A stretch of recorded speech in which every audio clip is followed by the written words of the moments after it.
Hey, how you guys doing? Number 41, Abuelo and the Nieto. This is the Abuelo over here, the Nieto over there. There is a big difference between us, so no one is going to get confused, huh? And number 41, we talk Miami sports here in this podcast. And we'll be celebrating the victory of the Panthers, talking NBA Finals. Jalen Ramsey, where is he going?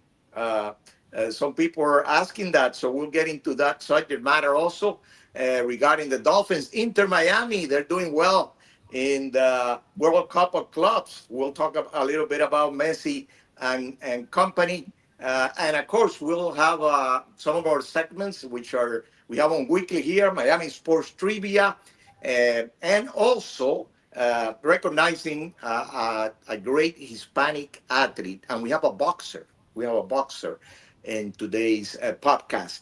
Tyler, we always associate this podcast with a number. Oh, very important. Follow us, okay? We're in Facebook, YouTube, TikTok, Instagram. We have also video clips that we feature every week. So follow Abuelo and the Nieto. Yes, we talk Miami sports. Some people are talking politics, talking, bull crap left and right, lying left and right. We talk Miami sports, something that is healthy, that is good for you guys to be entertained and to be informed. So we associate our podcast with a number, Tyler. This is 41. And who can forget Glenn Rice? Yes, Glenn Rice, a star for the Miami Heat. He played with the Heat from 1989, I believe, to 1995. Three-time All-Star with the Heat, a great three-point shooter. Glenn Rice, number 41. But we're celebrating the Panthers, Tyler, this week. Second title in a row, three times going to the Stanley Cup. Two wins in the last two series, and they were sensational against Edmonton, winning 4-2. And they're celebrating left and right. They were last night, Thursday night, at a nightclub, and they're taking that cup everywhere. I think the cup was involved in an accident. It had a little problem, a little dent there. I'm sure it wasn't you, Tyler. You were not around the cup, but it's been everywhere, and people are very excited about the Panthers, and they deserve all the credit. They were sensational, very great intense on the ice. The forechecking, incredible during the series. And it's a team that created a lot of turnovers, and they did something with those turnovers. Sometimes they convert into goals, and a lot of a lot of the experts now are getting to the future. What's going to happen with the team? They're going to be able to keep the group together. They go together everywhere. They go for dinner, for drinks. They drink a lot of lemonade, so they like to go out there and drink lemonade, every night. Yeah, Well, after that's not true, Tyler. They don't drink lemonade. They drink something else. after last night, though, a couple people made some little confirmations. At 11, they might have let it slip because Sam Bennett said he will be coming back. Exactly. And on Out. the other end, Ekblad, while he didn't say anything specific, it kind of sounded like he was saying his goodbyes. So, if I were a Panther fan, I'd probably be, saying my goodbyes to Aaron Ekblad. Go to the parade, see him while you can, because it seems like they're gonna have to pick two of those three guys between Marshawn, Ekblad, and Bennett. And I mean, Marshawn's a little older; he might demand less money, so it might benefit them more to keep him. But we'll see what happens. Yeah, Jones is on the contract, the defenseman they brought in, and he played well in the cup. And Marchand is, I think, you more likely to stay. Bennett, definitely. And, Bennett had an outstanding postseason. He got the award as the postseason player, the award with 15 goals, and he was sensational during the regular season. So we look forward to great things coming from the Panthers. Let's see how many guys can stay together with the club. And the coach did Maurice did an excellent job also with that group.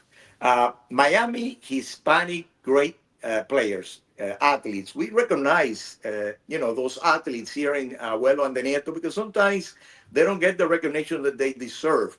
And today, while we remind you guys to follow Abuelo and the Nieto, remind you to follow Abuelo and the Nieto and give us a like. We're everywhere: Instagram, YouTube, TikTok.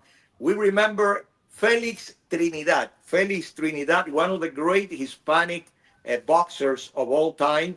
Definitely one of the great Puerto Rican boxers of all time. Born in Fajardo, Puerto Rico in 1973. Professional record 42 wins, only 3 losses, 35 by the way of knockout. He won 3 titles as a pro, as a welterweight. That was the first one. Junior middleweight, and also the middleweight title, voted Fighter of the Year in 2000 by Ring Magazine. Had tremendous wins in his career versus Hector Macho Camacho, also over Oscar de la Hoya. That was in 1999. Some people thought that De La Hoya won that fight. It was a very close fight.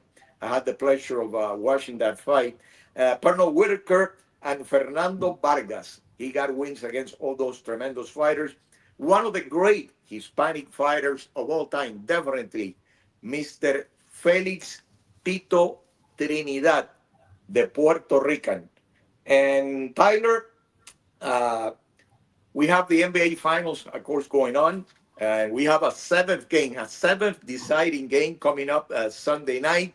How do you see the series? Game six, it looked like, Indiana was Oklahoma City, like they put on the Oklahoma City uniform, creating turnovers and taking advantage of those turnovers. And Halliburton was a factor, even though he was not 100%. It looks like the seventh game where, some people have some questions now. Are the Pacers going to be able to do it? Well, I think the main question here is how is Oklahoma City going to respond to what Indiana's defense is throwing at them? Because it's not just traditional zone, like they're blitzing SGA. They're almost making Jalen Williams win these games for them. And while he can give you 20, 25 points, he's not the caliber of player as SGA. And then you look at Chet Holmgren, who's just completely laid an egg this series, shooting 33%, which is the lowest from a starter in NBA Finals history. That's a second overall pick, a guy who's a borderline all-star. You just can't have a performance like that. So maybe he wakes up and has the game of his life, or at least the playoff performance of his life. But if not, just they don't seem to have Rick Carlisle's defenses are usually a very traditional zone, but he's starting to mix things up. He's starting to get creative and find ways to combat that. And I think that'll really be the deciding factor. If they can get something out of Holmgren next game, those are 15, 20 points they haven't had before. That could be the deciding factor. But otherwise, I think Indiana has proven to be the team that thrives under pressure more, especially when you get into those late game situations. So if I was a betting man, I'd bet on the Pacers. Oh, so you're going to go with Indiana. Yeah. So next week we'll have, let's see who's going to be the winner, because I picked Oklahoma City in the series. Of course, I picked them in 5 games, but I cannot go back. I cannot go back now. So definitely, I'm going with Oklahoma City to win the series in the 7th game. I think it's going to be a tight game. It might be decided in the last 2 or 3 minutes. But, I like Oklahoma City to win their first title. It will be the second youngest team in the history of the NBA, to be in that position. They have the opportunity of winning the title. Tyler, before we get into fantasy football, I like to talk a little bit about Inter Miami. Inter Miami with a big win, maybe the biggest win of their history, 2-1 over Porto in the World Cup of Clubs. And that was in Atlanta, a big win. Lionel Messi, a tremendous goal on a free kick. So with that win, they got 4 points in Group A, and they're in a good position to maybe advance to the group of 16. They have the last game of the group coming up Monday night here at Hard Rock Stadium. They have had good attendance, by the way, at Hard Rock Stadium for those World Cup club games. And they'll be facing Palmeiras of Brazil in what it should be a very interesting game. So I think it'll get harder for them as they get into the group of 16. They'll be facing some more of those European clubs, and I think it's going to be a little more difficult for them. Maybe the biggest win so far in the tournament, Botafogo took care of PSG, the great French club. That they came off winning the Champions League. So that's definitely the biggest win so far in the tournament. Now let's get into fantasy football, Tyler. And you have fantasy draft advice. That's very important because you want to get some of those young players into your teams, I would guess, right, Tyler? Yes, yes. This guy, I wouldn't say is a young player, more of a veteran, but a guy who seems to have found a good landing spot for himself. Darnell Mooney from the Atlanta Falcons was kind of pushing that 1,000 yard mark last season as a wide receiver too. He wasn't even their main guy, but was very effective, kind of a great deep ball threat, runs very good routes, and I'm typically hesitant to start somebody who's a team's second best receiver, but if you can put him in that flex option. He's building up some great chemistry with Michael Penix. You saw once Penix became the starter towards the last 4 or 5 games of the season, Mooney's targets went up. He was getting at least 5 targets a game. He had a game where he had 127 receiving yards. So somebody like that, you should probably be able to get them in the later rounds of the draft. Typically all the best receivers will go first. That's somebody who might slip a little bit, and even if he's not starting, that's somebody who gives you great value on your bench, or it can be a trade piece because once he has 2 or 3 good games, people are going to start turning their heads and trying to slot him in for their injured player, for their injured flex player. So not necessarily a young guy, but somebody who's, starting to establish himself more as he gets on with his career. I said draft coming up. Of course, the draft already passed. Well, the fantasy drafts are coming up. Exactly, the fantasy drafts are the drafts are the ones that are coming up, and that's where you need all the information you can get regarding the young players. Tyler, they're talking about Kevin Durant, the possibility of being traded from Phoenix and Miami Heat. The Miami Heat is one of the teams that they've been mentioning. I would like to get your input into this, but they're talking three teams in particular: the Heat, Houston Rockets, as another auction for Durant, and also the Spurs. I think the Rockets and the Heat are in a better position to get the trade done. The thing is, what do you give up for him? I would not give up Khalil Ware. I don't know if you would or not, but I look at the window for Durant, and it might be a 2-year window. How many guys are LeBron James? How many guys are playing at 40 and a very high level? Not many. So he's got guys that's had some injuries in his career. I know he averages 27 points per game every season, but that window is a couple of years. It's going to be 37 in September. I don't know if you see it differently, Tyler, because, most likely they're going to want to wear.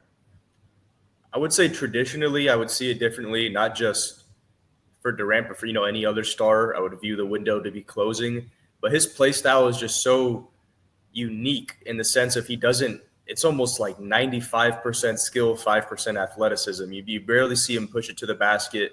He's shooting 52% from the field off majority mid-range shots, 42% from three-point range. So he's a very efficient player who doesn't, obviously we saw that injury happen in Golden State, but besides that, throughout his career, it's not really been, something that he's fought through, had to miss a bunch of seasons over. So I see his window being more of a 4 to 5 year just for him specifically. Other stars, that's how the world works. You deteriorate, your body doesn't work the way it used to. But somebody like that, I can see him sticking around for a while. In terms of where, that's tricky. I'd rather give a Piro for him.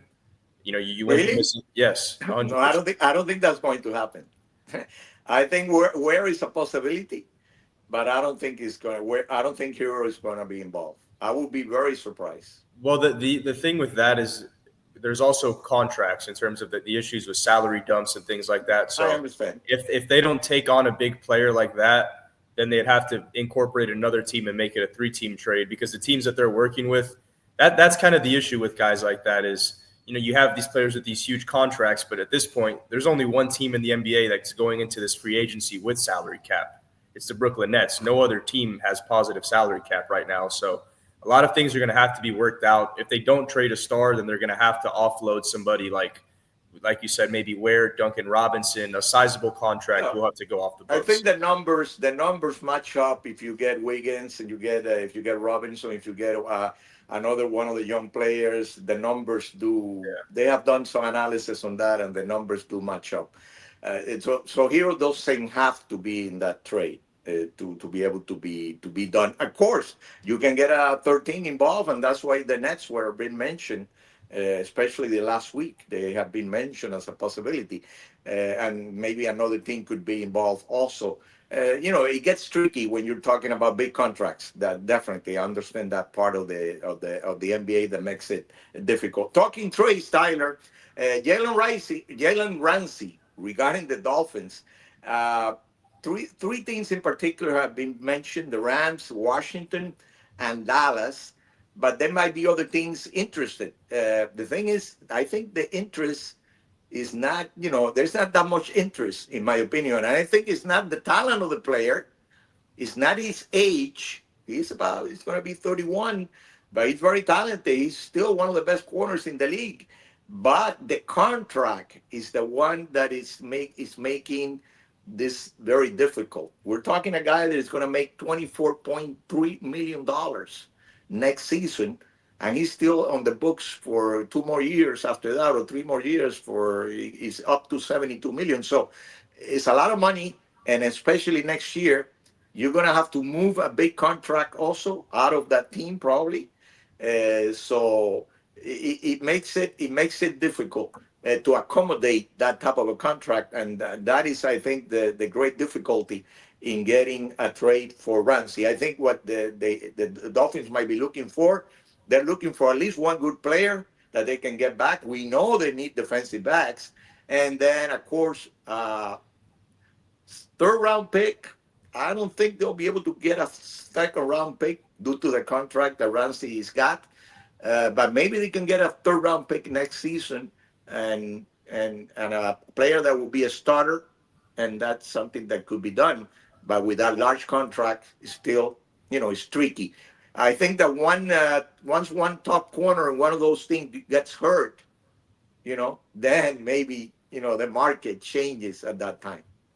I don't know if you see it differently, but it's not easy to make that trade.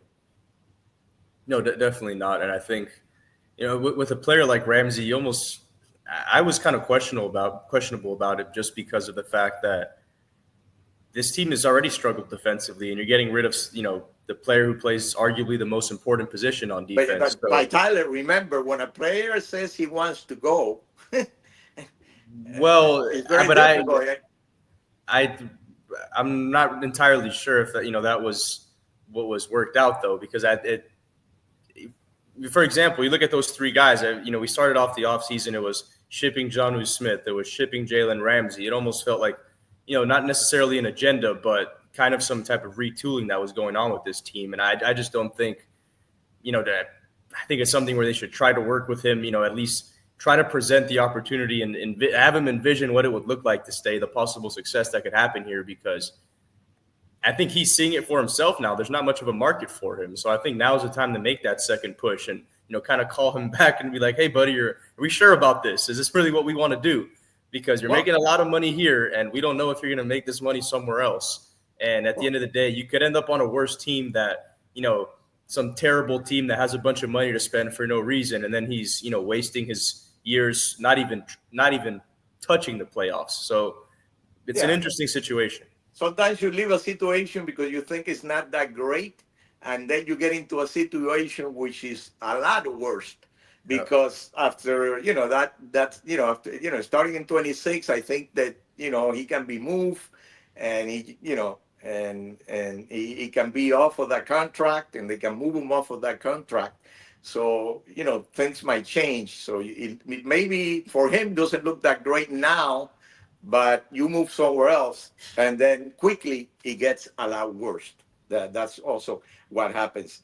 Tyler, Miami sports trivia, and I don't know if you're ready for me. I have a question for you that I think you should be able to handle, but let's see what you have for me. Oh, no, I want to hear you go first. What do you got Oh, for I me? go first. Yeah. Okay, okay, all right. So Miami sports trivia: how many football players of the 2001 great national championship team were drafted in the first round, of course, in 2002? How many? And maybe if you could give me two or three names, that would be great. You should be able to remember those names in 2001, the great team. How many? There were more than three, I'm trying to think of the guys who went right away. and less than eight. No, I'll start naming some guys. First, I'll go with Reggie Wayne. No, Okay, Andre that was not Johnson. his year. Andre Johnson. No, that was not his Oh year. man. You know, All right. no, Well, let's see. Running backs. You're saying no, in the no, first round? no, no running back. No running back. What a few defensive backs. All right. Then I will start with Philip Buchanan, Exactly. Now you're in the right year. Antrell Roll. No, no, no. I'll give you the names. I'll give you the names. Philip Buchanan, you already said it. Wait, no, Mike no, no. Robb. Give me some time. Give me some Oh, time. how much time I'm going to give you, Ty? Well, I'm naming all the guys I've named were first round picks from that team. They're just not that exact year. Oh, okay, okay. Vince Wilfork. No, no. Oh my God. No, you're in the wrong year. Mike Rumpf, okay. Philip Buchanan, Mike Rumpf, Ed Reed, Mr. Chucky, Jeremy Chucky, and the great tackle, Brian McKinney. There were five in the first round in total. They had 11 players picked in that draft in 2002. 11 players. Of course, that was the team that won the national championship, beating Nebraska, and considered by many the greatest college football team of all time. What do you have for me, Tyler? Who has the best single season ERA in Marlins history? The best single season ERA in Marlins history. Is it Josh Beckett? No, not Josh Beckett. Another World Series winner though. Kevin Brown? Yes. Kevin Brown. All right. Kevin Brown, that was in 97? Yes. In 1997, Kevin Brown, ERA 1.89. 1.89, and that's excellent. Yeah. You know, not too many people get those ERAs anymore at the MLB level. Kevin Brown, he was a horse for that 97 World Championship team. Tyler, we have done it again. Another Abuelo and the Nieto, number 41. Follow us on Facebook, YouTube, TikTok, Instagram, you name it. Abuelo and the Nieto talking Miami sports. Arrivederci. Hasta luego. Okay.